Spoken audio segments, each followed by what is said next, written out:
Bonjour à tous et bienvenue. Aujourd'hui, on plonge au cœur d'une industrie qui façonne littéralement notre monde, le nexus de la fabrication nouvelle génération.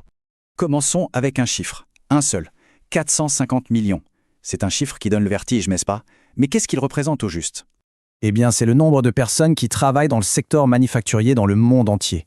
Imaginez, une véritable nation de créateurs qui assemblent et fabriquent les objets de notre quotidien. Mais voilà le truc, on est à l'ère de l'intelligence artificielle, de l'automatisation. Alors la grande question c'est, comment cette industrie gigantesque est-elle en train de se transformer pour construire l'avenir? Alors justement, pour commencer, qui sont ces bâtisseurs? Pour comprendre où l'on va, il faut d'abord savoir qui sont les acteurs clés d'aujourd'hui. Au cœur de tout ça, il y a un rôle absolument fondamental, mais qu'on oublie souvent. C'est celui de l'ingénieur en fabrication. On pourrait dire que ce sont les architectes invisibles de la production. Son rôle, en gros, concevoir les systèmes intelligents et efficaces pour fabriquer tout ce qui nous entoure. La voiture, le smartphone, les meubles, c'est vraiment la personne qui fait le pont entre une idée sur le papier et un produit bien réel, fabriqué à des millions d'exemplaires. Mais attention, ce monde est en pleine ébullition. On est à un véritable tournant, et des forces assez puissantes poussent toute l'industrie à changer. C'est le pivot next-gen. Et ces forces, ce sont des défis de taille. On parle de la concurrence mondiale, bien sûr. Des chaînes d'approvisionnement qui sont parfois super fragiles, on l'a tous vu récemment. Il y a aussi une vraie pénurie de talents qualifiés et des réglementations environnementales de plus en plus strictes. Tout ça mis ensemble, ça oblige l'industrie à se réinventer. Ce qui nous amène à cette idée clé. La solution n'est pas de faire comme avant, pas du tout. La réponse, elle est dans l'innovation. C'est vraiment là que tout se joue. Et regardez ça, c'est l'illustration parfaite de ce passage. D'un côté, la chaîne de montage d'hier. De l'autre, l'usine intelligente automatisée de demain. Le contraste est juste saisissant. On passe de l'assemblage à une véritable orchestration technologique. Et cette révolution, elle est portée par plusieurs technologies. L'automatisation et la robotique, évidemment. L'intelligence artificielle, qui optimise la production. L'Internet des objets, où tout est connecté, générant des quantités folles de données qu'on analyse pour, par exemple, prédire une panne avant même qu'elle n'arrive. Et bien sûr, il y a la révolution des véhicules électriques qui est en train de tout redessiner.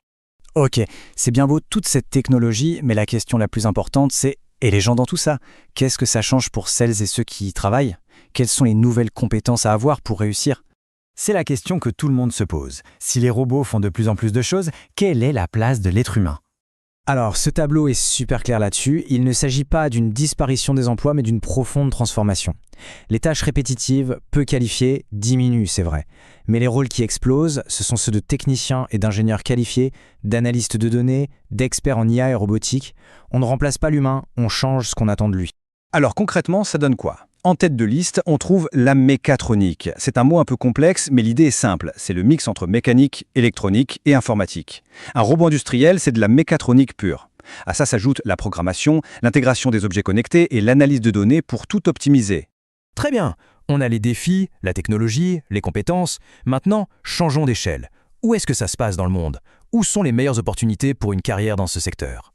Ce tableau nous donne une vue d'ensemble fascinante des grands pôles mondiaux. La Chine domine en volume, c'est clair.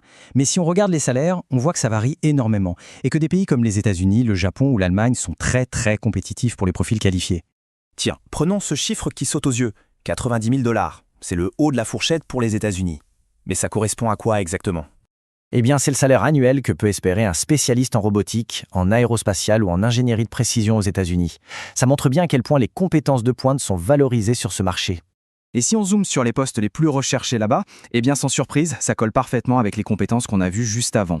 Ingénieur de procédés, analyste de la chaîne d'approvisionnement, technicien en mécatronique, spécialiste en robotique, la boucle est bouclée. On termine donc là-dessus, alors que toute l'industrie se redéfinit, la question est quelle place y prendre? Une chose est sûre, le monde de la fabrication d'aujourd'hui n'a plus rien à voir avec celui d'hier. C'est un secteur de haute technologie, dynamique, mondial. La vraie question n'est plus de savoir si le changement arrive, il est déjà là. La question, c'est comment on y prend part. Le futur de la fabrication est en train de s'écrire là, maintenant.